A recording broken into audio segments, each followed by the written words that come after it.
লোকে আমাকে সব সময় জিজ্ঞেস করে যে কানাই, এখন তুমি বড় হয়ে গেছো, এই বাচ্চাদের সাথে থেকে তুমি সব সময় দুষ্টুমি করো কেন? তুমি বড় হয়ে গেছো, বড়দের মতো থাকো। বেশিরভাগ লোকে এটা বুঝতে পারে না, ভাবে উনি তো ভগবান, ভগবানের মতো গম্ভীর নয় কেন?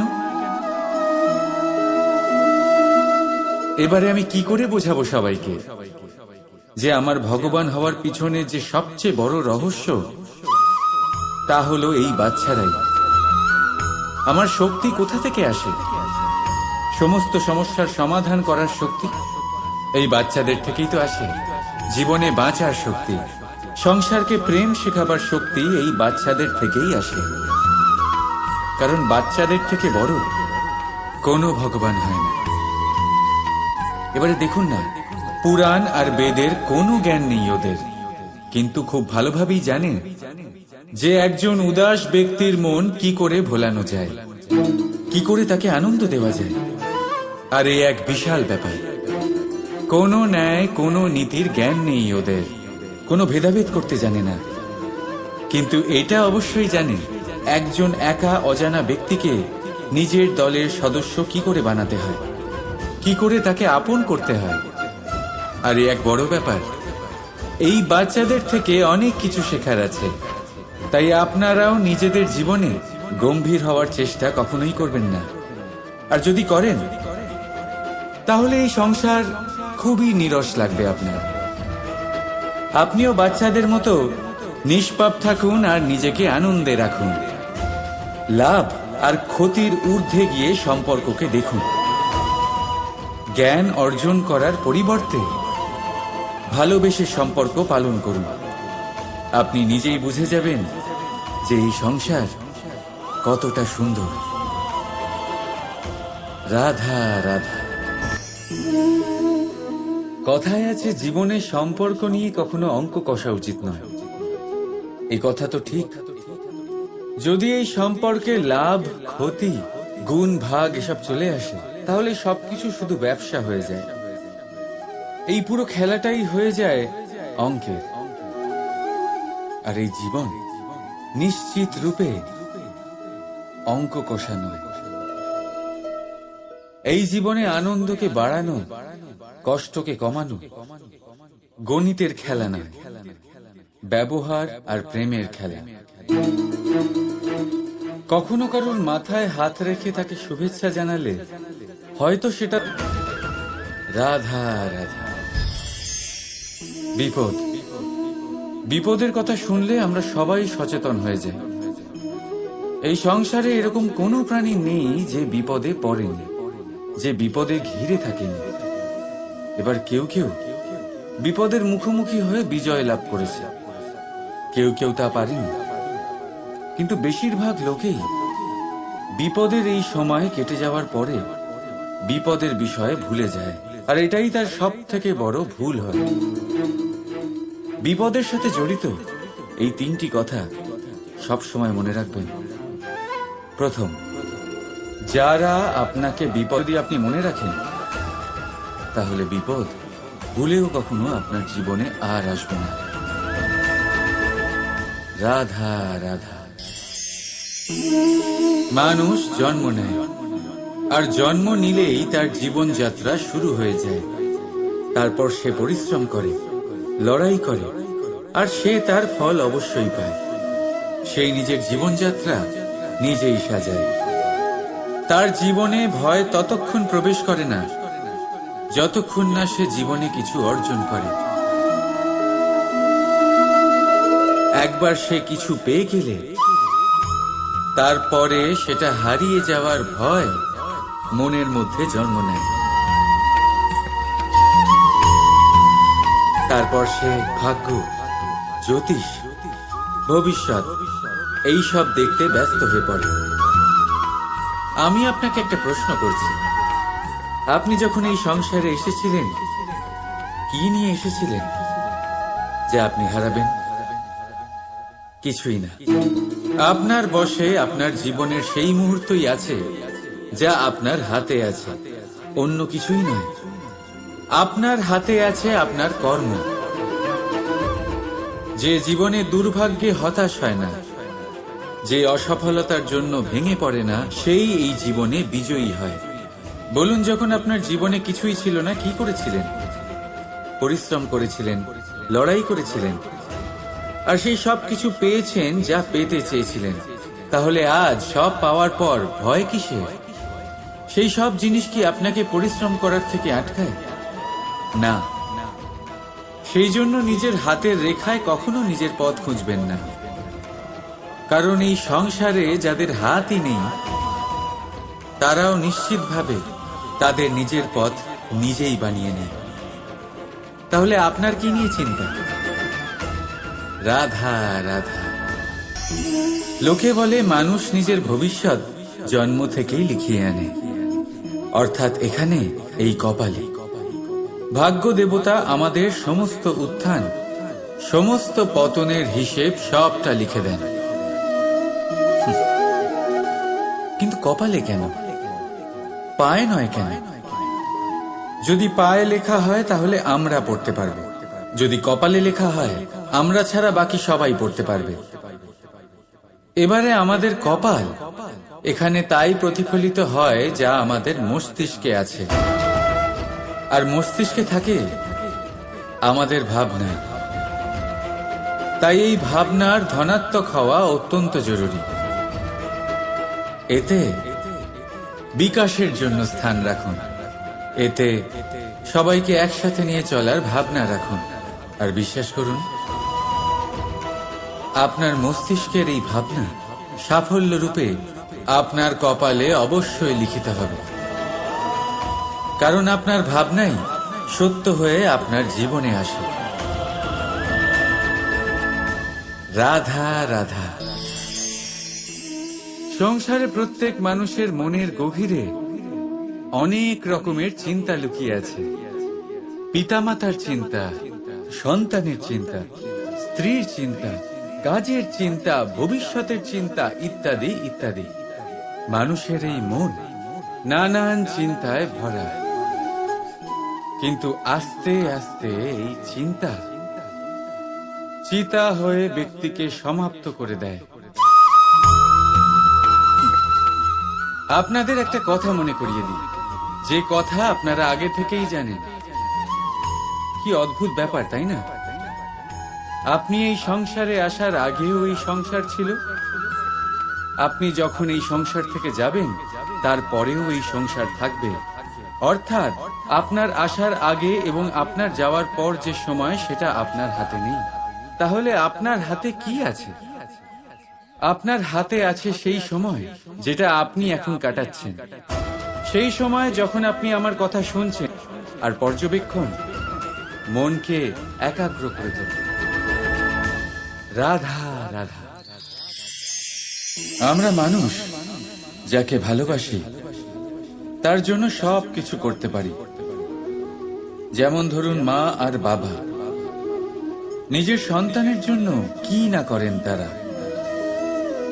জন্ম থেকে চেষ্টা করেন যাতে তাকে সেই সব দিতে পারেন যা তার প্রয়োজন। ওর স্বাস্থ্য যাতে ঠিক থাকে তাই ওর দেখাশোনা করেন, ওর জন্য চিন্তা করেন। আজীবন চেষ্টা করেন, ধন অর্জন করেন যাতে সন্তানকে একটা বাড়ি দিতে পারেন, যাতে সন্তান খুশি থাকে। কিন্তু এর মধ্যে কিছু না কিছু অবশ্যই অনুচিত। এবার আপনি জিজ্ঞেস করবেন, এর মধ্যে অনুচিত কি আছে? আমাদের নিজেদের সন্তানকে কিছু দিয়ে যদি আমরা সন্তুষ্টি লাভ করি তাহলে এতে ভুল কি? এবার আপনি এটা বুঝতে পারছেন না যে আপনার সন্তানকে ভবিষ্যতে এর অনেক বড় মূল্য দিতে হতে পারে। আপনার সন্তানকে, আর কারণ নয়। যখন সে কিছু পেতে চাইবে, সেই সন্তান সর্বপ্রথম আপনার দিকে তাকাবে।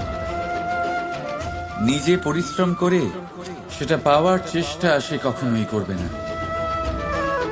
আর যখন সেটা পাবে না, তখন সব থেকে বেশি দুঃখ সেই আপনার সন্তানেরই হবে।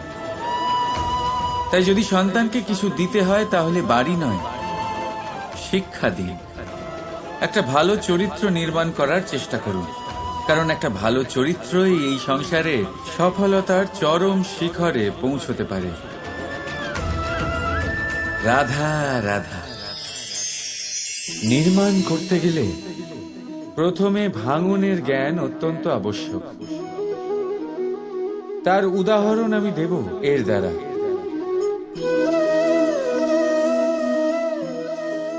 এই সুস্বাদু পায়েস, এটা তৈরি হয় পুষ্টিকর ভাত দিয়ে। কিন্তু আপনারা কি জানেন এই ভাত কিভাবে তৈরি হয়? কতটা পরিশ্রম করতে হয় এই ভাতকে? সর্বপ্রথম একে জলে ডুবে থাকতে হয়, তারপর সূর্যের প্রবল তাপে একে গরম হতে হয়, আর তারপরে ঢেঁকির মার সহ্য করতে হয়। শুকনো হলে একে প্রবল বেগে ঝাড়া হয়, তারপর গিয়ে তৈরি হয় এই ভাত, যা খেয়ে আপনি তৃপ্তি পান। সব থেকে বড় সহায়ক রাধা রাধা। জীবনে আমরা সবাই, এই সংসারে প্রত্যেকেই শুধুমাত্র ওপরে উঠতে চায়। এমন কেউ নেই যে নিচে পড়তে চায়। কিন্তু আপনাকে যদি সত্যের সাথে পরিচয় করাই, তাহলে নিচে পড়া অত্যন্ত আবশ্যক। যখন আপনি নিচে পড়েন, তখন সর্বপ্রথম আপনার মনে পড়ে উপরে যখন ছিলেন, সেই স্থান, সেই সময় এবং তার গুরুত্ব কি ছিল। তার থেকেও বড় শিক্ষা, আপনার যখন পতন ঘটে, তখন আপনি বুঝতে পারেন আপনার আপনকে আর আপনার ভয় পাবেন না। এটা আপনাকে জীবনের খুব বড় এক শিক্ষা দিয়ে যায়। রাধা রাধা। এই সংসারকে আপনি কেমন করে জানবেন, কেমন করে বুঝবেন? এবার আপনার উত্তর বড়ই সহজ হবে, সংসারকে নিজে চোখে দেখে।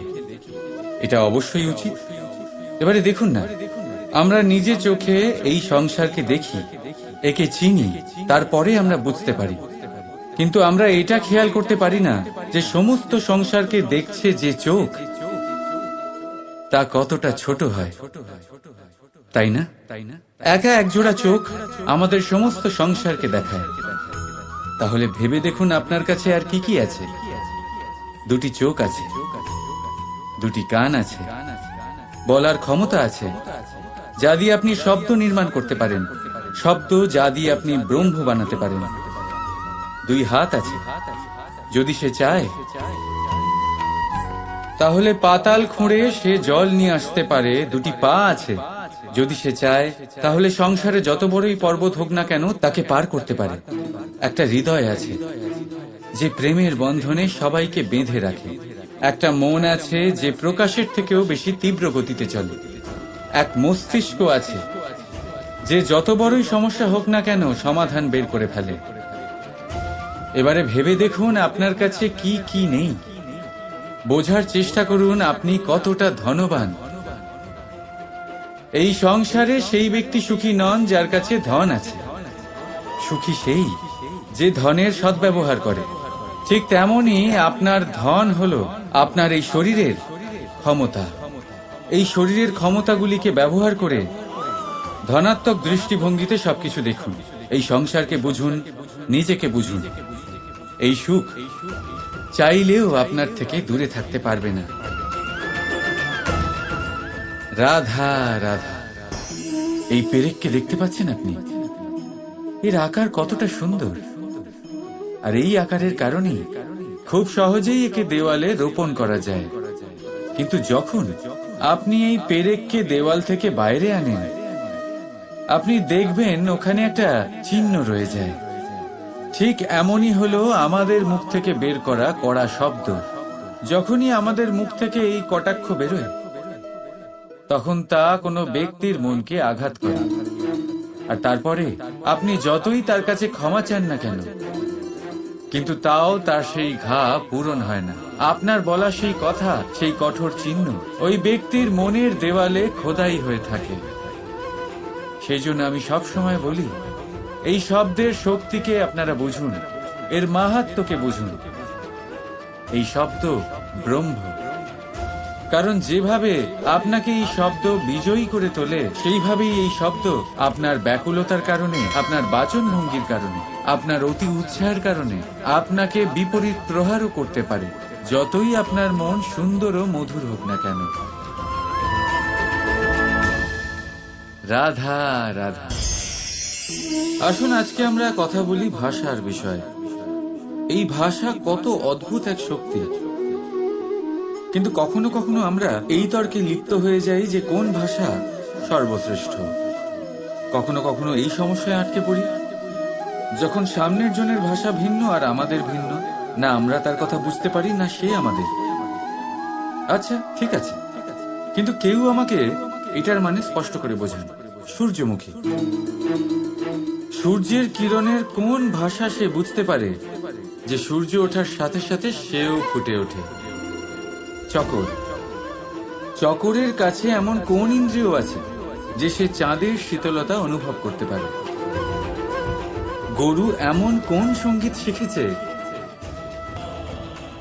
রাধা রাধা। ব্যক্তি কখন সফল হয়, কখন অসফল, কখন ক্ষতি হয়, কখন লাভ, কখন জয় হয়, কখন পরাজয়, এসব কিসের উপরে নির্ভরশীল? বেশিরভাগ লোকেই বলবেন পরিস্থিতির ওপর, আর সেটা ঠিকও। যদি বাইরে বর্ষার পরিবেশ থাকে তবে সেখানে বস্ত্র কিভাবে শুকোতে পারে? যদি ঝড়ের পরিবেশ থাকে তাহলে নৌকা কিভাবে পার করানো যেতে পারে? কিন্তু যদি আমি আপনাকে আসল সত্যি বলি, তাহলে অসফলতার কারণ পরিস্থিতি নয়, সেই পরিস্থিতিকে স্বীকার করে নেওয়া। প্রত্যেকের জীবনে এরকম সময় অবশ্যই আসে যখন আমরা চাইলেও পরিস্থিতিকে পাল্টাতে পারি না। পরিস্থিতিকে পাল্টানো অসম্ভব হয়ে ওঠে। এরকম সময়ে একটাই উপায় আছে, পরিস্থিতিকে নয়, মনস্থিতিকে বদলান, আর দেখবেন সবকিছু ভালো হবে। কারণ এই মনস্থিতি আপনার জীবনের সব থেকে বড় সম্বল, সব থেকে বড় সাথী। দেখুন, অপবাদ, অসফলতা প্রত্যেকের জীবনের একটা অংশ অবশ্যই, কিন্তু আপনাকে নিরন্তর চেষ্টা করে যেতে হবে, পুনরায় ঘুরে দাঁড়িয়ে এগিয়ে যেতে হবে, তবেই সফলতা আসবে। যদি এতই সহজ হতো সফল হওয়া, তাহলে সবাই সফল হতো, তাই তো? রাধা রাধা।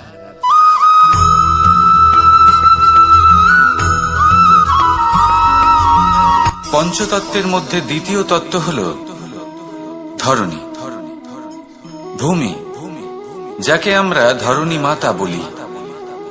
এই ধরণী ধৈর্য ধারণ করে, আর এর উপরেই আমাদের সমগ্র সংসার নির্ভরশীল। কারণ এই ভূমি সহ্য ক্ষমতা রাখে, এর সহ্য ক্ষমতা হল অপরিসীম। সন্তান যতই আঘাত প্রদান করুক না কেন, প্রেম পূর্বক সহ্য করে, আর তার বদলে অমূল্য রত্ন প্রদান করে। সন্তান যদি হাল চালায়, তাহলে তার বদলে তাকে অন্ন প্রদান করে। এটাই হলো ধরণী। এবার এর থেকে আমরা কি শিক্ষা পেতে পারি? এটাই যে কারোর জন্য কিছু করা বা কাউকে কিছু দেওয়া মনে কোনো কামনা ছাড়াই। আর এই কথাটা বুঝে যান, যদি কারোর জন্য কামনা না রেখে বা কোনো পাওয়ার আশা না রেখে কারোর জন্য কিছু করেন বা কারোকে কিছু দেন, যদি এটা আপনি শিখতে পারেন, তবে আপনি ভালোবাসতে শিখে গেছেন। আর সেই জন্যই এই ধরিত্রীকে মাতা বলা হয়। কারণ মাতা শুধু উনি নন যিনি গর্ভে সন্তানকে ধারণ করেন, মাতা তো উনিও যিনি জীবন বাঁচতে শেখান, যিনি জীবন বাঁচার উদাহরণ প্রদান করেন। তাহলে ধরণীর থেকে এই নিঃস্বার্থ ভাব শিখুন, নিঃস্বার্থ ভালোবাসা শিখুন, আর এই ভালোবাসার সাথেই বলুন রাধা রাধা।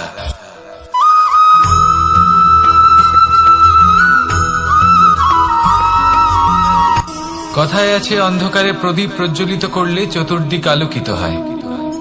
কিন্তু যদি এই প্রদীপ আমি সূর্যের আলোর সম্মুখে সকালবেলায় প্রজ্বলিত করে রেখে দিই, তাহলে কি হবে?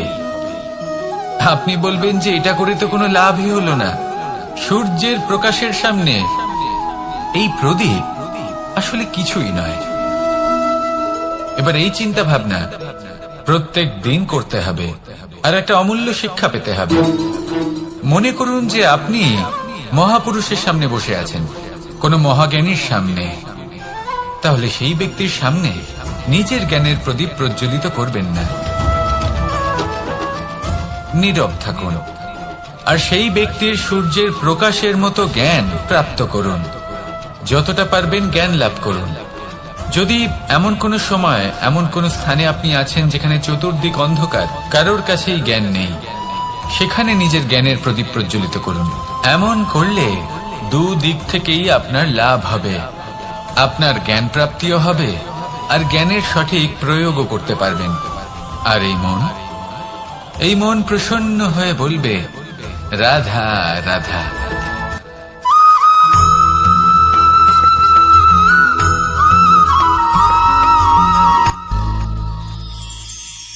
শিশিরের বিন্দু পাতার ওপর পড়ে আর তার গায়ে লেগে থাকে। পাতা তাকে শুষে নিতে পারে না আর শেষ পর্যন্ত সে ঝরে পড়ে যায়।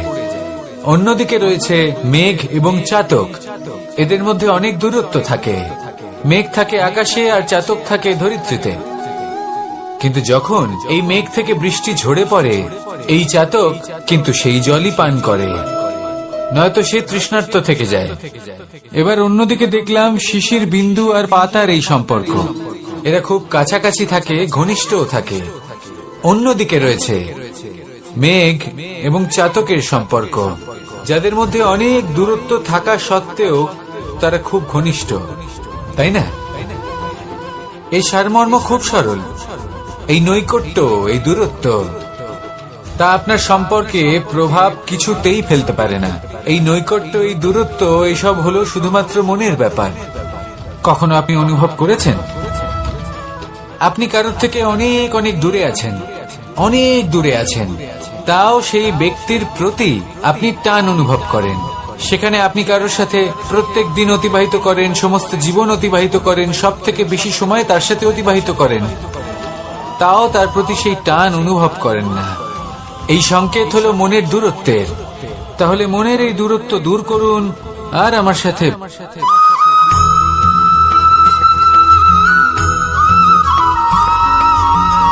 এই সংসারে কোনো বস্তু হোক বা ব্যক্তি হোক, তার একার গুরুত্ব কিন্তু খুব বেশি নয়। একটা উদাহরণ হিসেবে বৃষ্টির ফোঁটাকে ভেবে দেখুন। যদি একটি বৃষ্টির ফোঁটা হয় তাহলে তার খুব বেশি গুরুত্ব থাকে না, কিন্তু যখন সহস্র বৃষ্টির ফোঁটা মেঘের মধ্যে দিয়ে ঝরে পড়ে, তখন সেটা বর্ষার রূপ ধারণ করে। সেই বর্ষা যা এই প্রকৃতিকে শান্ত করে। সেইভাবেই পাথরের ছোট টুকরো, তার খুব বেশি গুরুত্ব থাকে না, কিন্তু যখন অসংখ্য পাথরের টুকরো একত্রিত হয় তখন তা পর্বতের আকার ধারণ করে। সেইভাবেই কিছু মানুষ যখন একত্রিত হন তখন তৈরি হয় পরিবার। কিছু পরিবার যখন একত্রিত হয় তখন তৈরি হয় সমাজ। যখন অনেক সংখ্যক সমাজ একত্রিত হয় তখন তৈরি হয় রাজ্য। এবার এই রাজ্যের সব থেকে গুরুত্বপূর্ণ ব্যক্তি হতে পারেন রাজা, কিন্তু তাও সেই রাজা একা কিছু করতে পারেন না। যুদ্ধ লড়ার সময় তারও নিজের সৈন্যদলকে প্রয়োজন পড়ে। কিন্তু এই সংসারে এমন একজন ব্যক্তি আছেন যিনি একাই সব কাজ করতে থাকেন, এবং সেই ব্যক্তি হলেন মা।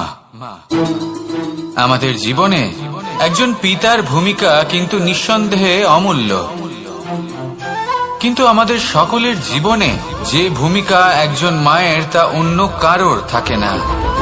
একজন মা একাই সন্তানকে বড় করতে পারেন, সংস্কারী করে তুলতে পারেন, তার জন্য পরিশ্রম করেন।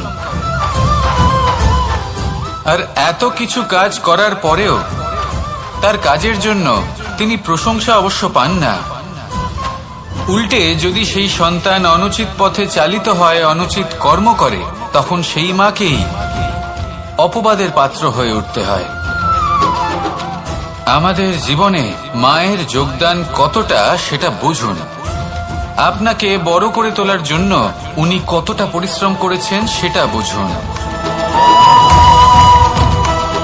আজ থেকে, এখন থেকে, এই মুহূর্ত থেকে মাকে সম্মান করতে শিখুন।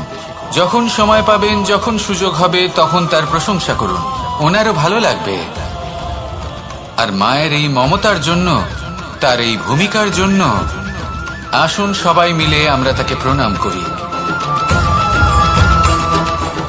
আর সকলে মিলে ভালোবেসে বলি, রাধা রাধা।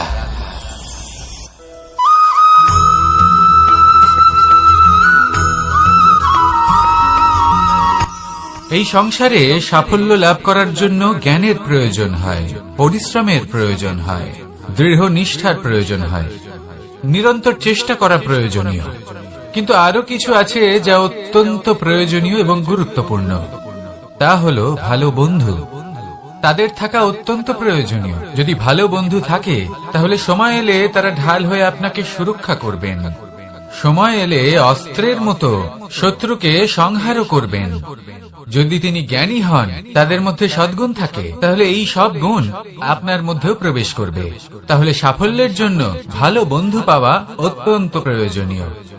কিন্তু শুধু বন্ধু কেন, ভালো শত্রুও থাকা প্রয়োজনীয়। এবার আপনি ভাববেন, আমি কি বললাম?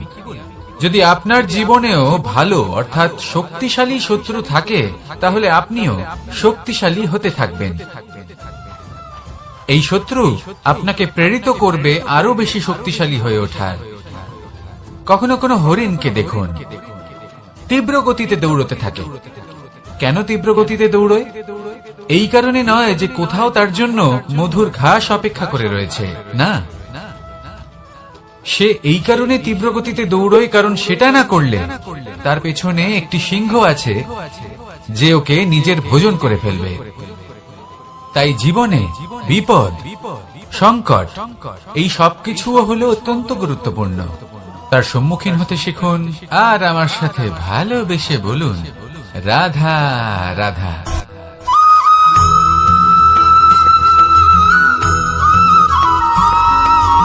মানুষ জন্মগ্রহণ করে, তার সাথে ভয়েরও জন্ম হয়। ছোটবেলা থেকেই আমাদের মনে কোনো না কোনো প্রকারের ভয় থেকেই যায়। কেউ এই বিষয়ে ভয় পায় যে তার কোনো বস্তু তার থেকে দূরে চলে যাবে। কেউ এই বিষয়ে ভয় পায় যে আমি নিজেকে হারিয়ে ফেলব। কেউ এই ভেবে ভয় পায় যে আমার প্রিয়জনেরা তারা যেন আমার থেকে দূরে না চলে যায়। কেউ এই ভেবে ভয় পায় যে আমরা যেন পথ না হারিয়ে ফেলি, আদি ইত্যাদি। কিন্তু সত্যি কথা বলতে, ভেবে দেখুন এই ভয় বাস্তবে কি? শুধুই একটা মনস্থিতি, আর কিছুই নয়। যা কিছু আপনি জীবনে পেয়েছেন তা একদিন আপনাকে হারাতে হবে।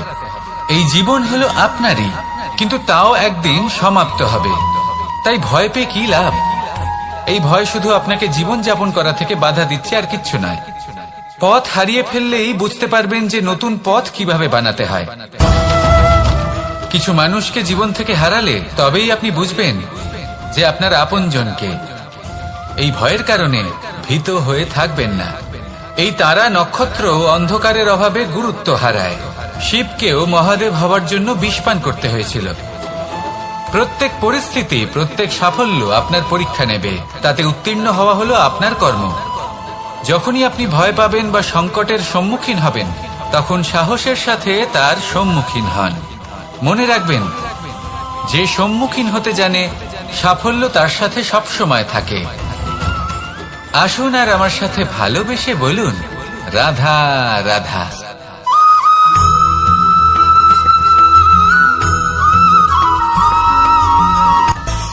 মানুষের মধ্যে একটা বিচিত্র প্রবৃত্তি থাকে।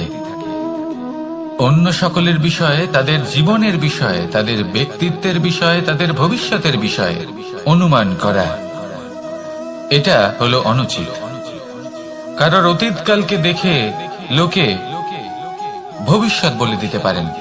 বর্তমানকে দেখে ভবিষ্যতের বিষয়ে অনুমান করে ফেলেন।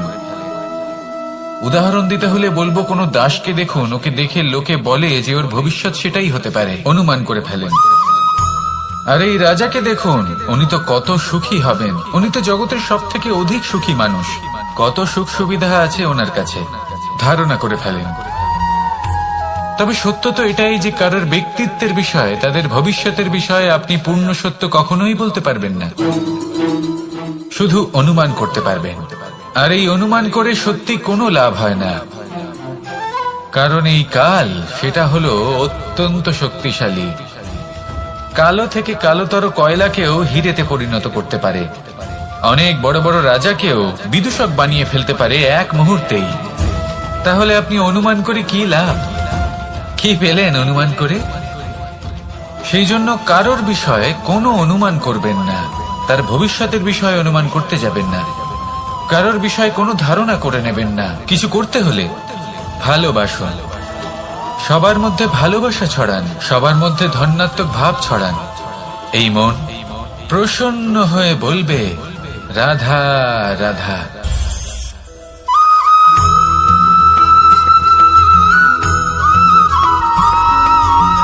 এই সংসারে সব থেকে বেশি কোমল বস্তু হলো রেশম। এই রেশম এতটাই কোমল হয় যে এর পুরো একটা থান শুধুমাত্র একটা হাতে ধরা সম্ভব। কখনো ভেবে দেখেছেন এই রেশম কিভাবে হয়? একটি কীট তার লালার দ্বারা উৎপন্ন হয়। এই কীট সেই রেশমকে পাক দিতে থাকে, পাক দিতেই থাকে, দিতেই থাকে, আর আস্তে আস্তে তার মধ্যেই জড়িয়ে পড়ে। শেষে ওর এই সুন্দর অমূল্য সৃষ্টি রেশমের এই সুতো তার নির্মাণ কার্য পূর্ণ হয়, কিন্তু তাতেই ও নিজে বন্দী হয়ে যায়। নিজেরই মায়াজালের এই বন্দী গৃহে নিজেই ফেঁসে যায়। এবার এই সুতোকে ব্যবহারযোগ্য করে তোলার জন্য এই কীটগুলিকে এই কবচের সাথেই ফুটন্ত জলে ফেলে দেওয়া হয়।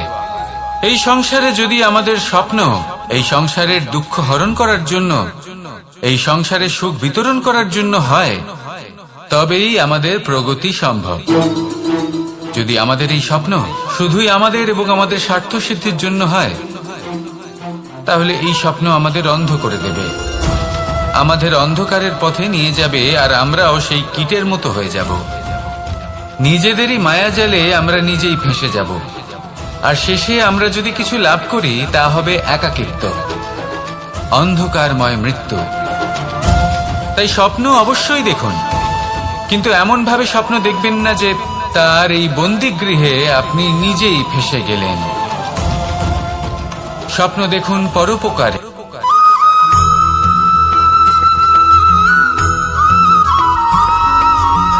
এই সংসারে প্রত্যেক মানুষ এটাই চান যে তিনি যেন ধনবান হন, আর্থিক অবস্থা তার ভালো থাকে, ওনার বাড়িতে লক্ষ্মীর আগমন হয়। কিন্তু সেটা হবে কি করে, সেটাই হলো প্রশ্ন। কেউ বলেন যে যদি পরিশ্রম করো তাহলে ধন অর্জন সম্ভব, কেউ বলেন যে যদি বিদ্যা লাভ হয় তবেই ধন অর্জন সম্ভব, কেউ বলেন যে যদি বলশালী হও তবেই সম্পন্ন থাকবে। ভালো কথা, যদি তাই হয়ে থাকে, তবে দিনমজুর সারা দিন পরিশ্রম করেন, তিনি কেন ধনী হন না? অনেকজন বিদ্বান মানুষ আছেন এই সংসারে, তারা কেন ধনবান হন না? অনেক সংখ্যক বলশালী ব্যক্তি আছেন, তাদের কাছে ধন নেই কেন? তাদের কেন ধনের অভাব হয়? আবার এমনও কিছু মানুষ আছেন যারা পরিশ্রম করেন, তারা দিনমজুর, কিন্তু তারা ধন অর্জন করতে পারেন। কিছু বিদ্বান ব্যক্তি আছেন যাদের কাছে অধিক মাত্রায় ধন রয়েছে, কয়েকজন বলশালী ব্যক্তি রয়েছেন যাদের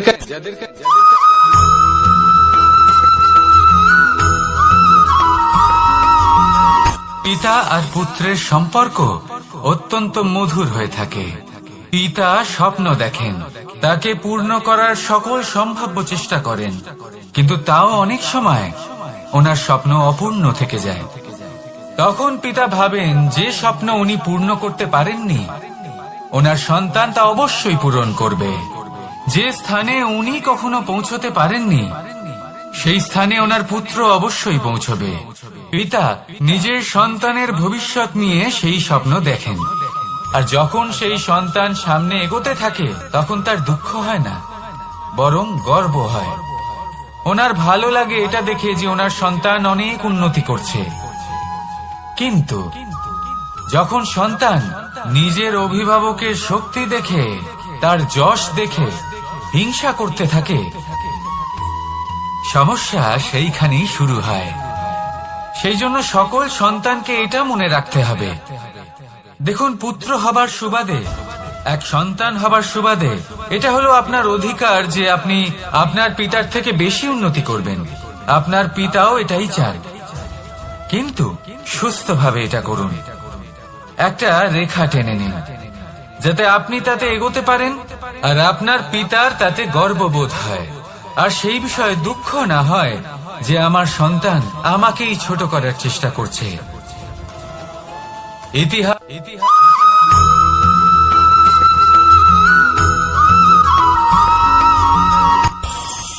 এই সংসারে আমরা প্রকাশ কোথা থেকে পাই? এর উত্তর বড়ই সরল। ভোরে যখন সূর্যোদয় হয় তখন প্রকাশের কিরণ আমাদের ঘরে এসে পৌঁছয়। এইভাবেই আমরা প্রকাশ লাভ করি। এবার এই প্রকাশের আলোতেই আমরা সারাদিনের কাজ সম্পন্ন করি। সন্ধে হয়ে যায়, সূর্যাস্ত হয়ে যায়, আর আমাদের ঘর যাতে অন্ধকার না হয় তার জন্য আমরা একটা প্রদীপ প্রজ্বলিত করি। এটাই ঘটে আমাদের জীবনেও। এবার প্রবাহমান আয়ুর সাথে আমরা আমাদের অন্তরে যদি একটা প্রদীপ প্রজ্বলিত করে নিই তাহলে বিষয়টাই অন্যরকম হবে। এবার আপনি বলবেন কোন প্রকাশের কথা বলছি যে আমাদের অন্তরে জাগ্রত করা সম্ভব? আমাদের আত্মার মাঝে প্রেমের প্রকাশ জাগ্রত করার কথা বলছি। কারণ আমাদের এই জীবন এও হলো দিনের আলোর মতো। আজ প্রকাশ আছে, কিন্তু কোনোদিন অবশ্যই অস্ত হবে। কিন্তু অস্ত হবার আগে যদি আমরা আমাদের আত্মার মাঝে প্রেমের এই প্রকাশ উজ্জ্বলিত করে নিই তাহলে আমাদের সন্ধ্যাকালও আমরা আনন্দে এবং প্রেমে যাপন করব। তাহলে আসুন আর আমার সাথে ভালোবেসে বলুন, রাধা রাধা।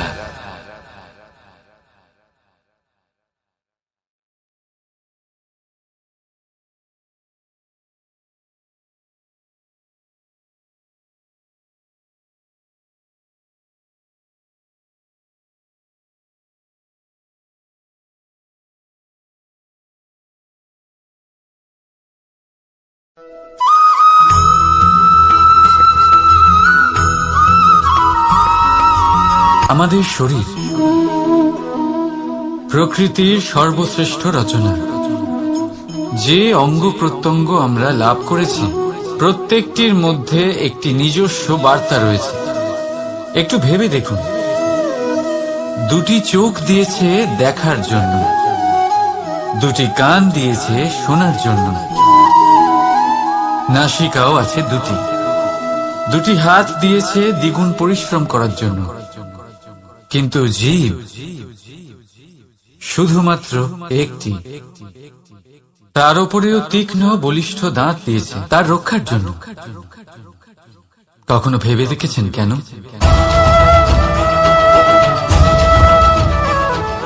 কারণ শব্দ আর শব্দের প্রয়োগ মানুষের সবচেয়ে বড় অস্ত্র, যার প্রয়োগ যত ভেবেচিন্তে করা যায় মানুষ তার জীবনে ততটাই উপরে উঠতে পারে। তাহলে মনে রাখুন, দেখুন, শুনুন আর বুঝুন বেশি, বলুন কম। রাধা রাধা।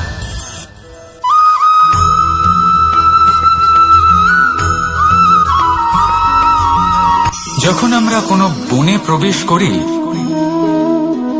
তখন এই সবুজ ঘাস দেখে, এই কোমল ঘাস দেখে আমাদের মন প্রফুল্ল হয়ে ওঠে।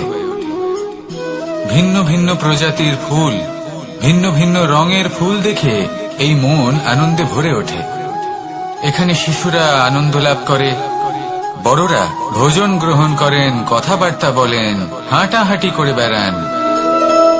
এবার ভেবে দেখুন, যখন এই উপবনের নির্মাণ হয়েছিল সেই সময় যদি এই মাটিকে সঠিকভাবে খনন না করা হতো, যদি তাতে সঠিকভাবে বীজ রোপণ না করা হতো, যদি কোনো সংঘর্ষ না হতো, পরিশ্রম না করা হতো, যদি চলতে চলতে পায়ে কাঁটা না বিঁধে যেত, তাহলে এই সুন্দর বন দেখে আমরা কি এই আনন্দ লাভ করতে পারতাম?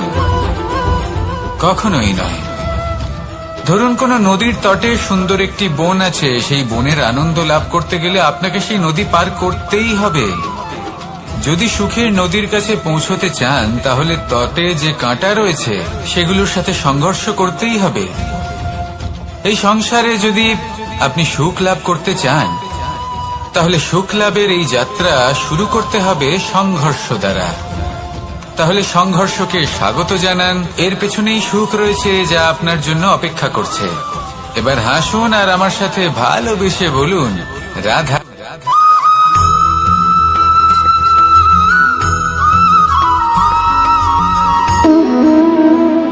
সম্পর্ক হলো আমাদের জীবনের একটি আধার। কিছু সম্পর্ক এমন যে আমরা জন্মসূত্রে লাভ করি, যেমন পরিবার, মা বাবা। কিছু সম্পর্ক আছে যে আমরা জীবনে অর্জন করে থাকি, তা সে প্রেমের হোক, স্নেহের হোক বা বন্ধুত্বের। এই সকল সম্পর্ক লাভ করার বা গড়ে তোলার 5টি ধাপ রয়েছে। প্রথম ধাপ, কোনো ব্যক্তির সাথে আলাপ হওয়া, তার সাথে কথা বলা বা তাকে দেখা। দ্বিতীয় ধাপ, সে ব্যক্তিকে আমাদের ভালো লাগা। তৃতীয় ধাপ, আমাদের এটা চাইতে শুরু করা যে জীবনে এই ব্যক্তি যেন আমাদের বন্ধু হন, আমাদের জীবনে থাকেন, বা আমাদের কাউকে ভালোবেসে ফেলা। আর এটা আমাদের ভাবা বা চাওয়া যে সেই ব্যক্তি যেন আজীবন আমার সাথে থাকেন, আমার জীবনে আমার সাথী হয়ে। চতুর্থ ধাপ, লাভ করা। এবার এই ধাপটি অনেক মানুষের পক্ষেই খুবই সরল হয়, বড়ই সরল ভাবে নিজেদের সঙ্গীকে লাভ করে থাকেন। কিছু মানুষের জন্য এই ধাপ অত্যন্ত কঠিন হয়ে থাকে। অনেক প্রতিকূল পরিস্থিতির উপর জয়লাভ করে তারা সঙ্গীকে লাভ করেন, কিন্তু লাভ অবশ্যই করেন। এরপরে আসে পঞ্চম, অন্তিম এবং সব থেকে গুরুত্বপূর্ণ ধাপ। সেটা হলো সেই সম্পর্ক পালন করা। এটা হলো এমন এক বিষয় যা প্রত্যেক মানুষের শেখা উচিত। যদি ব্যক্তি নিজের জীবনে সম্পর্ক রক্ষা করতে শিখে যান, তবে প্রত্যেক সম্পর্ক তার জীবনকে স্বর্গ করে তুলবে। আসুন আর আমার সাথে ভালোবেসে বলুন, রাধা রাধা।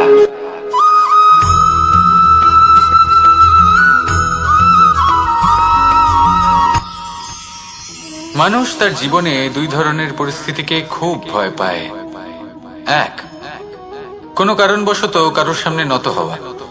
দুই, কোনো কারণে নিজের চরিত্র থেকে, নিজের মূল্যবোধ থেকে বিচ্যুত হওয়া। এবার কেন হয় এরকম যে কথায় কথায় কারোর সামনে নত হতে হয়? কেন বারংবার নিজের চরিত্র থেকে চ্যুত হতে হয়? এরকম কেন হয়? এটা তখনই হয় যখন আমাদের শিক্ষা এবং মূল্যবোধের অভাব থাকে। যদি মানুষের মধ্যে প্রকৃত শিক্ষা থাকে, তাহলে এই সংসারে কোনো সময় এবং কারোর সামনেই নত হওয়ার কোনো প্রয়োজন নেই। যদি মানুষের মধ্যে মূল্যবোধ থাকে, তাহলে তাকে নিজের মূল্যবোধ বা চরিত্র থেকে বিচ্যুত হতে হয় না, তা সে যাই হয়ে যাক না কেন। কোনো বালককে যদি জন্ম থেকেই সুশিক্ষার অধিকারী করা হয়, শিক্ষিত করা হয়, মূল্যবোধের অধিকারী করা হয়, তবে সে এই সংসারে এমন কর্ম করবে যাতে সে নিজেকে, নিজের পরিবারকে, সমগ্র সমাজকে গর্বিত করতে পারে। শিক্ষা লাভ করুন, মূল্যবোধ লাভ করুন এবং আমার সাথে ভালোবেসে বলুন, রাধা রাধা।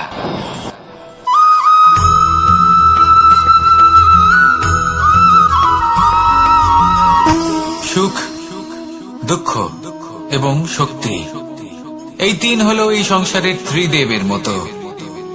আমাদের জীবনে যা কিছু ঘটছে এই তিনটির ভিত্তির উপরেই হচ্ছে। আসলে এই সংসারের একটা নিয়ম আছে, যখনই আপনি কিছু লাভ করেন, এই সংসার আপনার পরীক্ষা নেয়।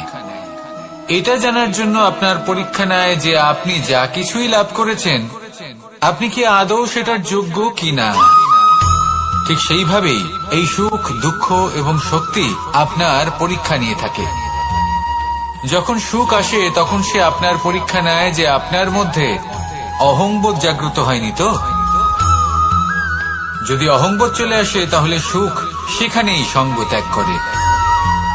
দুঃখ আপনার ধৈর্যের পরীক্ষা নিতে থাকে, আর যদি আপনার মধ্যে ধৈর্য না থাকে, তাহলে এটা আপনাকে আরো বেশি দুঃখের গভীর অন্ধকারে ঠেলে দেবে।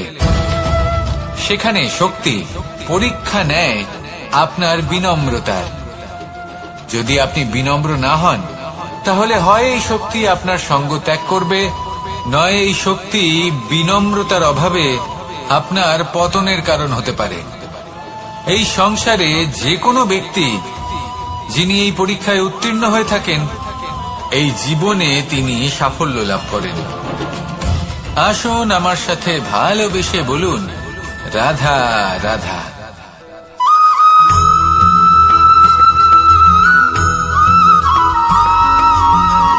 জীবন কিসের উপর নির্ভরশীল? ধনের উপর, বৈভবের অনুভব যদি আপনি করতে চান তাহলে তা পাবেন শুধু একতার দ্বারা, সংগঠনের দ্বারা। যদি আপনাকে উদাহরণ দিই, নিজের এই হাতটাকে দেখুন, 5টা আঙুল রয়েছে।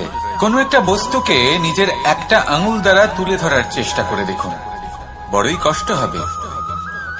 তখন আপনি বুঝতে পারবেন যখন এই 5টি আঙুল একত্রিত হয় তখন কোনো কাজ কতটা সহজ হতে পারে। এটাই হলো শক্তি একতার। সব থেকে ভালো উদাহরণ যদি আপনাকে দিই তাহলে বাঁশি। এই বাঁশি থেকে অত্যন্ত মধুর সুর নির্গত হয় যা সবার মন প্রসন্ন করে দেয়। এই কথা সত্যি, কিন্তু এই বাঁশি আমি একটা বা দুটো আঙুল দিয়ে বাজাতে পারবো না। আমাকে প্রত্যেকটা আঙুল ব্যবহার করতেই হবে, তবেই এর থেকে মধুর সুর নির্গত হবে যা সকলকে প্রসন্ন করবে, ঠিক কিনা? ঠিক এইভাবেই যদি আপনি চান যে আপনার জীবনরূপী বাঁশি থেকেও মধুর সুর নির্গত হোক বা সবার মনকে প্রসন্ন করে তুলুক, তাহলে আপনাকেও জীবনে একতা নিয়ে আসতেই হবে। আপনি একাও কর্ম করতে পারেন, পথ চলতেও পারেন, সামনেও এগোতে পারেন, সাফল্যও লাভ করতে পারেন। কিন্তু যখন সকলে একসাথে এগোবেন, সেই পথে চলবেন, সেই কর্মই করবেন, তখন লক্ষ্যে অবশ্যই পৌঁছবেন, সাফল্য অবশ্যই লাভ করবেন। কিন্তু সেই সাফল্য এবং তার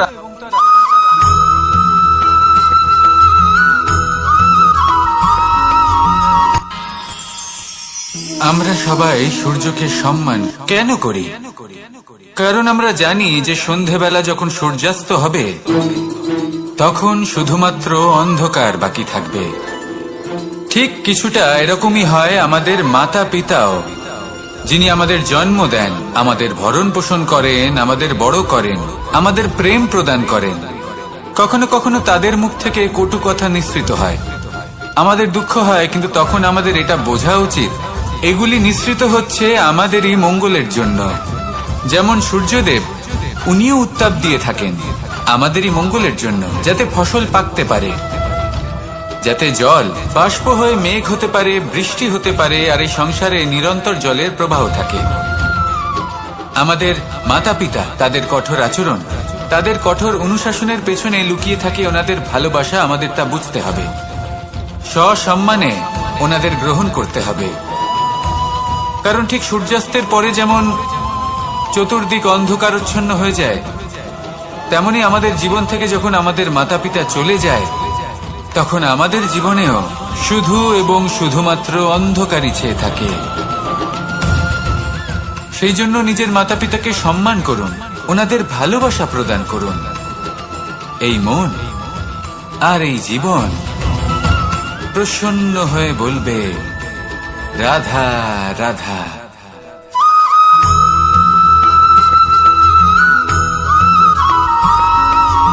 বসন্ত ঋতু, এই সময় মন আনন্দে ভরে থাকে। এমন মনে হয় যেন আমরা আকাশে বিচরণ করতে চলে যাই, কিন্তু সেটা তো সম্ভব নয়।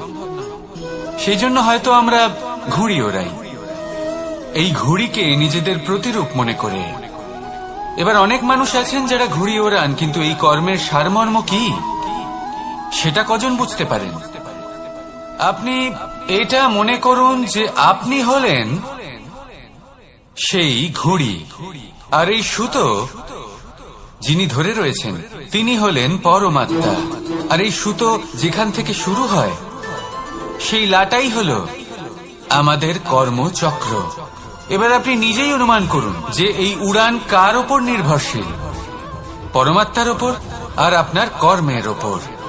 যদি পরমাত্মা আপনার হাত ধরে থাকেন, আপনার সাথে থাকেন, যদি আপনি শুভ কর্ম করতে থাকেন, আপনি এই আকাশে উড়তে থাকবেন। কিন্তু কোথাও কোথাও যদি পরমাত্মার সাথে এই বন্ধন ছিন্ন হয়, আপনার কর্মচক্র খারাপ হয়ে যায় বা থেমে যায়, তাহলে আপনার এই ঘুড়ি কেটে যাবে আর দূরে কোনো গাছের ডালে গিয়ে আটকে যাবে। তাই শুধুমাত্র ঘুড়ি ওড়াবেন না, তার থেকে শিখুন, পরমাত্মার সাহচর্যে থাকুন, সবসময় শুভ কর্ম করতে থাকুন আর সবসময় এই আকাশে উড়তে থাকুন। আসুন আর আমার সাথে ভালোবেসে বলুন রাধা।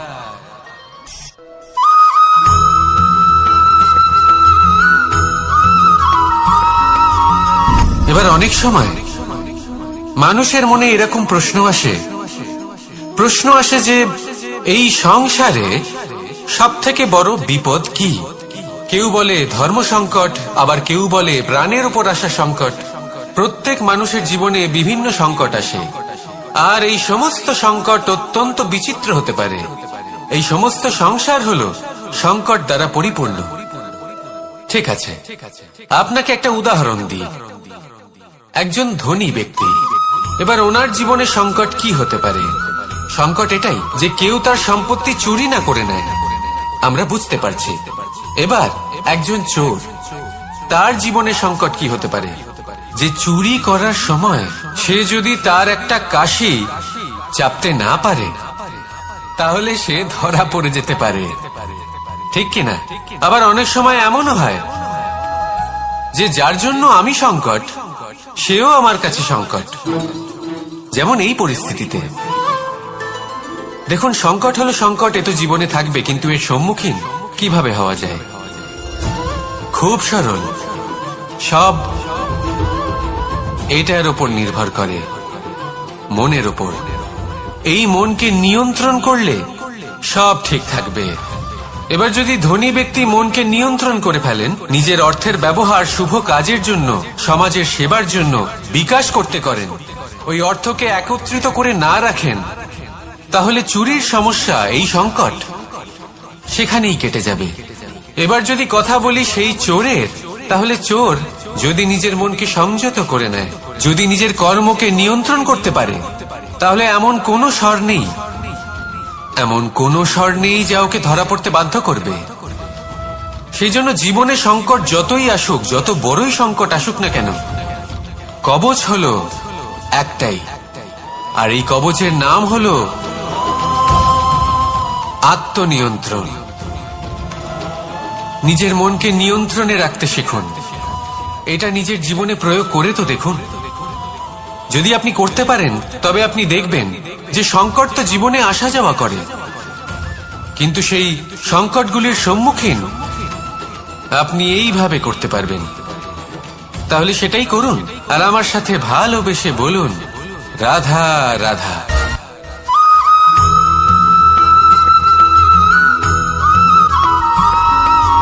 জীবনে যখন কোনো ব্যক্তি নিজের লক্ষ্য প্রাপ্তির জন্য নিরন্তর পরিশ্রম করতে থাকেন, চেষ্টা করতে থাকেন, তখন তিনি কষ্ট অনুভব করেন, কখনো শারীরিক কষ্ট, কখনো মানসিক কষ্ট। এবার উনি এটা ভাবতে থাকেন যে আমি কি উচিত করছি নাকি অনুচিত করছি। কারণ অন্যদিকে এমন একজন ব্যক্তিও আছেন যিনি একদমই পরিশ্রম, চেষ্টা করছেন না। তিনি মদিরা পান করেন, বিলাসিতায় জীবন কাটান, অলস প্রকৃতির হয়ে ওঠেন, নিদ্রাতে বিলীন হয়ে থাকেন আর ভাবেন যে তিনি সুখ লাভ করছেন। কিন্তু এরকম কেন হয়?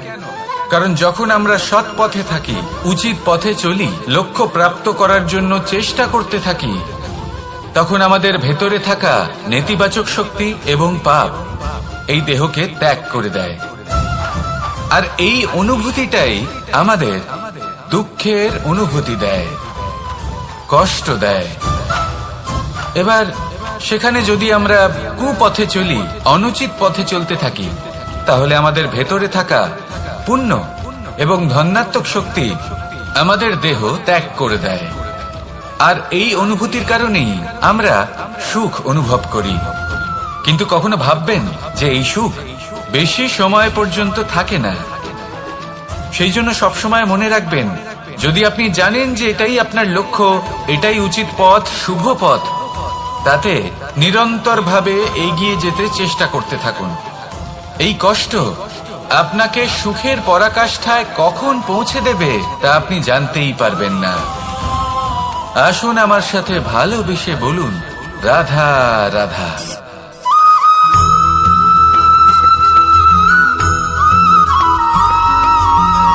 মানুষের মানসিকতা এমন হয় যে সে যতটা করে আশা করে যে তার থেকে অনেক বেশি তার বদলে সে পাবে।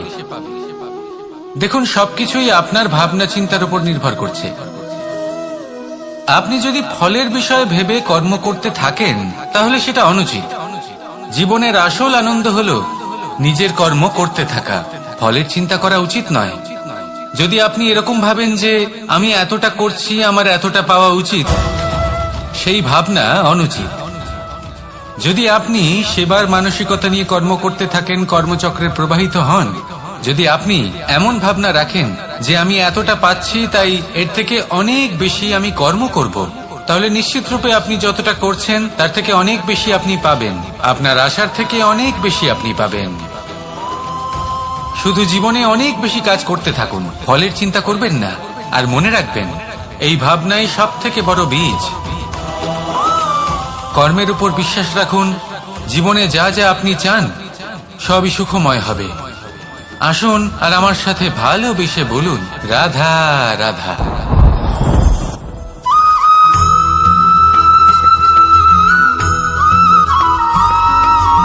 আমাদের শরীর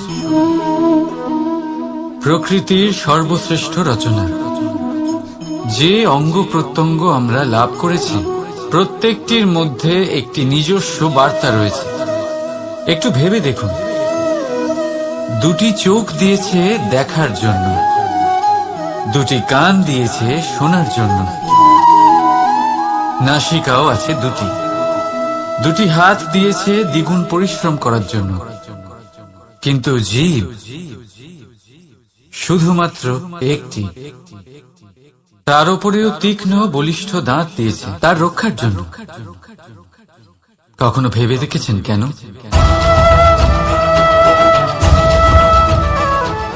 কারণ শব্দ আর শব্দের প্রয়োগ মানুষের সবচেয়ে বড় অস্ত্র, যার প্রয়োগ যত ভেবে চিন্তে করা যায় মানুষ তার জীবনে ততটাই উপরে উঠতে পারে।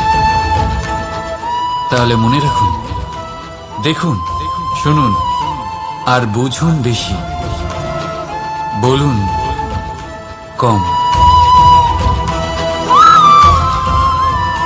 রাধা রাধা।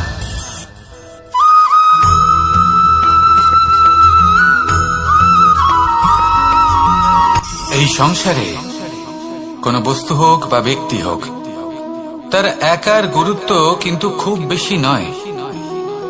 একটা উদাহরণ হিসেবে বৃষ্টির ফোঁটাকে ভেবে দেখুন।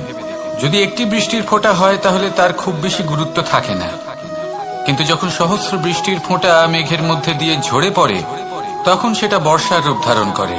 সেই বর্ষা যা এই প্রকৃতিকে শান্ত করে। সেইভাবেই পাথরের ছোট টুকরো, তার খুব বেশি গুরুত্ব থাকে না, কিন্তু যখন অসংখ্য পাথরের টুকরো একত্রিত হয় তখন তা পর্বতের আকার ধারণ করে। সেইভাবেই কিছু মানুষ যখন একত্রিত হন তখন তৈরি হয় পরিবার, কিছু পরিবার যখন একত্রিত হয় তখন তৈরি হয় সমাজ, যখন অনেক সংখ্যক সমাজ একত্রিত হয় তখন তৈরি হয় রাজ্য। এবার এই রাজ্যের সব থেকে গুরুত্বপূর্ণ ব্যক্তি হতে পারেন রাজা, কিন্তু তাও সেই রাজা একা কিছু করতে পারেন না। যুদ্ধ লড়ার সময় তারও নিজের সৈন্যদলকে প্রয়োজন পড়ে। কিন্তু এই সংসারে এমন একজন ব্যক্তি আছেন যিনি একাই সব কাজ করতে থাকেন, এবং সেই ব্যক্তি হলেন মা। আমাদের জীবনে একজন পিতার ভূমিকা কিন্তু নিঃসন্দেহে অমূল্য, কিন্তু আমাদের সকলের জীবনে যে ভূমিকা একজন মায়ের তা অন্য কারোর থাকে না।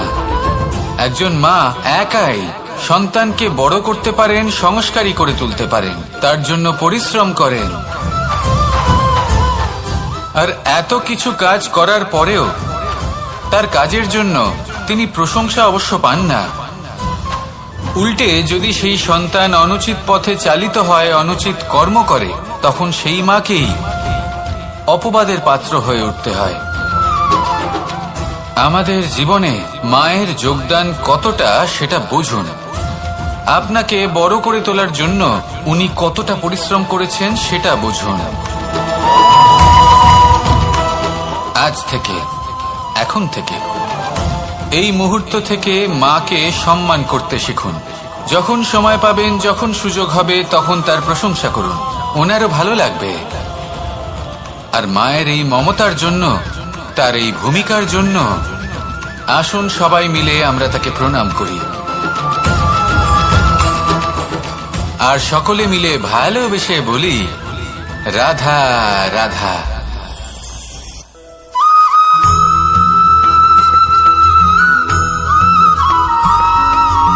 ফিরে আসছিলেন এবং তাদের ফেরার পথে হঠাৎ করে কোথাও থেকে একটি বাছুর চলে এলো। এই দুই বোন ভয়ভীত হয়ে গেলেন আর তাদের হাত থেকে সেই আটা পড়ে গেল, মাটিতে মিশে গেল। এবার এই পুরো ঘটনাক্রমে যদি কারোর বিন্দুমাত্র লাভ হয়ে থাকে, বিন্দুমাত্র আনন্দ পেয়ে থাকে, তাহলে সে কে? সেই ছোট বোন, যিনি মাঝে মাঝেই গমের দানা তুলছিলেন এবং খাচ্ছিলেন। কিছুটা হলেও উনি আনন্দ লাভ করেছিলেন। এবার এরকমই হলো আমাদের জীবনে ভক্তি এবং ভালোবাসা সংক্রান্ত বিষয়।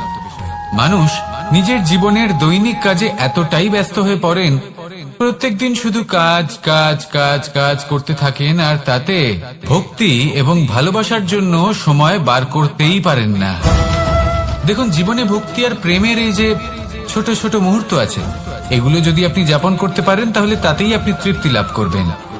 বাকি সবই আপনার ব্যর্থ বলেই মনে হবে। জীবনে যখনই আপনি কোনো কাজ করবেন, ঈশ্বরের প্রতি সমর্পিত হয়ে সেই কাজ করুন। আর যখনই সময় পাবেন, তাহলে সেই সময় নিজের আপনজনদের দিন, যাদের আপনি ভালোবাসেন, তাদের প্রতি যত্নবান হন, তাদের শুভাকাঙ্ক্ষী হন। এই প্রেম আর ভক্তির ছোট ছোট মুহূর্তগুলো আপনার জীবনকে চরিতার্থ করে তুলবে। আসুন আমার সাথে ভালোবেসে বলুন রাধা রাধা।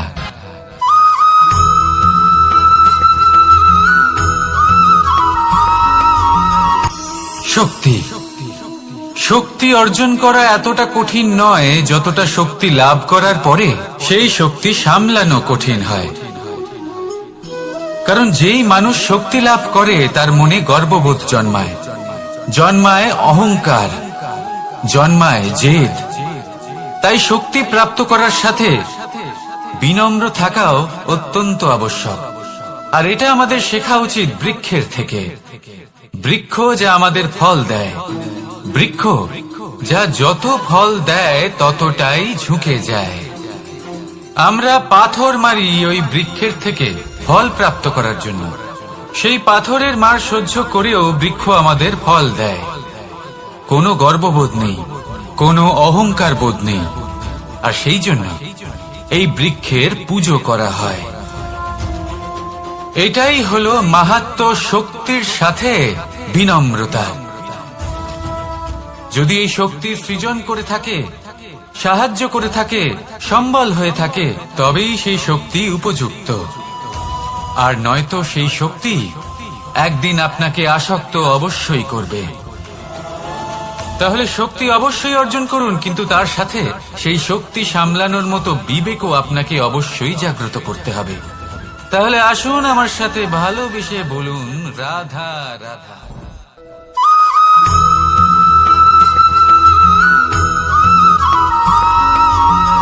যখন আমরা কোনো বনে প্রবেশ করি, তখন এই সবুজ ঘাস দেখে, এই কোমল ঘাস দেখে আমাদের মন প্রফুল্ল হয়ে ওঠে। ভিন্ন ভিন্ন প্রজাতির ফুল, ভিন্ন ভিন্ন রঙের ফুল দেখে এই মন আনন্দে ভরে ওঠে। এখানে শিশুরা আনন্দ লাভ করে, বড়রা ভোজন গ্রহণ করেন, কথাবার্তা বলেন, হাঁটাহাঁটি করে বেড়ান। এবার ভেবে দেখুন, যখন এই উপবনের নির্মাণ হয়েছিল সেই সময় যদি এই মাটিকে সঠিকভাবে খনন না করা হতো, যদি তাতে সঠিকভাবে বীজ রোপণ না করা হতো, যদি কোনো সংঘর্ষ না হতো, পরিশ্রম না করা হতো, যদি চলতে চলতে পায়ে কাঁটা না বিঁধে যেত, তাহলে এই সুন্দর বন দেখে আমরা কি এই আনন্দ লাভ করতে পারতাম? কখনোই নয়। ধরুন কোনো নদীর তটে সুন্দর একটি বন আছে, সেই বনের আনন্দ লাভ করতে গেলে আপনাকে সেই নদী পার করতেই হবে। যদি সুখের নদীর কাছে পৌঁছতে চান, তাহলে তটে যে কাঁটা রয়েছে সেগুলোর সাথে সংঘর্ষ করতেই হবে। এই সংসারে যদি আপনি সুখ লাভ করতে চান, তাহলে সুখ লাভের এই যাত্রা শুরু করতে হবে সংঘর্ষ দ্বারা। তাহলে সংঘর্ষকে স্বাগত জানান। এর পেছনেই সুখ রয়েছে যা আপনার জন্য অপেক্ষা করছে। এবার হাসুন আর আমার সাথে ভালোবেসে বলুন, রাধা।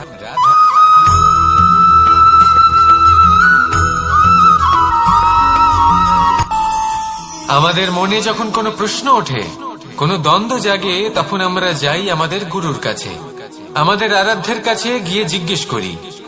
এইভাবেই একদিন আমি পৌঁছলাম আমার আরাধ্যের কাছে, আমার মহাদেবের কাছে, আর ওনাকে প্রশ্ন করলাম যে মহাদেব, জীবনে আনন্দ পাওয়ার, উৎসব পালনের, প্রেম ভাগ করে নেবার, জীবনকে উপভোগ করে নেওয়ার সর্বশ্রেষ্ঠ সময় কোনটা? মহাদেব হাসলেন আর উনি বললেন, জীবনে উৎসব পালনের সব থেকে শ্রেষ্ঠ দিন হল মৃত্যুর ঠিক আগের দিনটা। প্রেম ভাগ করে নেওয়ার সব থেকে শ্রেষ্ঠ মুহূর্ত হল মৃত্যুর ঠিক আগের মুহূর্ত। জীবনকে উপভোগ করে নেওয়ার সর্বশ্রেষ্ঠ প্রহর হল মৃত্যুর এক প্রহর পূর্বে। তখন আমি চমকে গেলাম। আমি বললাম, কিন্তু মহাদেব, মৃত্যু তো অনিশ্চিত, আমরা জানিও না কবে আমাদের মৃত্যু হবে। মহাদেব আবার হাসলেন। উনি বললেন যে যদি আমরা এভাবে জীবন কাটাই যে আমরা জীবনের প্রত্যেক দিন, প্রত্যেক মুহূর্ত, প্রত্যেক প্রহর শেষ বলে মনে করি, তাহলে আমাদের সমস্ত জীবন আনন্দের সাথেই অতিবাহিত হবে। কি বলেন?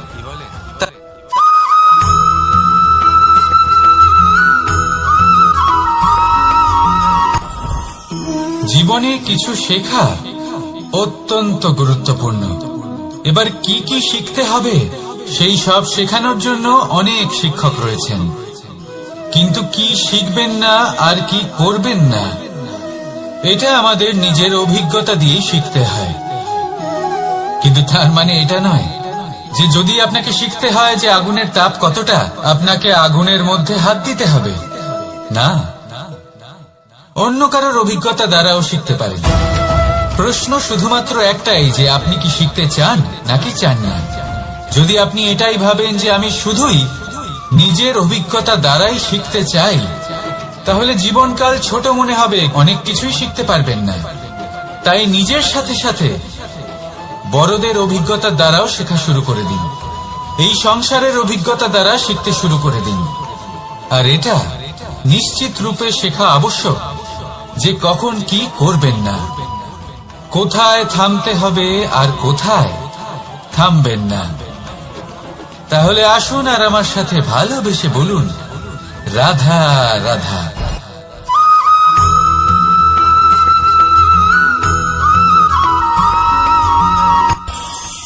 এই সংসারে আমরা প্রকাশ কোথা থেকে পাই? এর উত্তর বড়ই সরল। ভোরে যখন সূর্যোদয় হয় তখন প্রকাশের কিরণ আমাদের ঘরে এসে পৌঁছয়। এইভাবেই আমরা প্রকাশ লাভ করি। এবার এই প্রকাশের আলোতেই আমরা সারাদিনের কাজ সম্পন্ন করি। সন্ধে হয়ে যায়, সূর্যাস্ত হয়ে যায়, আর আমাদের ঘর যাতে অন্ধকার না হয় তার জন্য আমরা একটা প্রদীপ প্রজ্বলিত করি। এটাই ঘটে আমাদের জীবনেও। এবার প্রবাহমান আয়ুর সাথে আমরা আমাদের অন্তরে যদি একটা প্রদীপ প্রজ্বলিত করে নিই, তাহলে বিষয়টাই অন্যরকম হবে। এবার আপনি বলবেন, কোন প্রকাশের কথা বলছি যা আমাদের অন্তরে জাগ্রত করা সম্ভব? আমাদের আত্মার মাঝে প্রেমের প্রকাশ জাগ্রত করার কথা বলছি। কারণ আমাদের এই জীবন এও হলো দিনের আলোর মতো। আজ প্রকাশ আছে, কিন্তু কোনোদিন অবশ্যই অস্ত হবে। কিন্তু অস্ত হবার আগে যদি আমরা আমাদের আত্মার মাঝে প্রেমের এই প্রকাশ উজ্জ্বলিত করে নিই, তাহলে আমাদের সন্ধ্যাকালও আমরা আনন্দে এবং প্রেমে যাপন করব। তাহলে আসুন আর আমার সাথে ভালোবেসে বলুন, রাধা রাধা।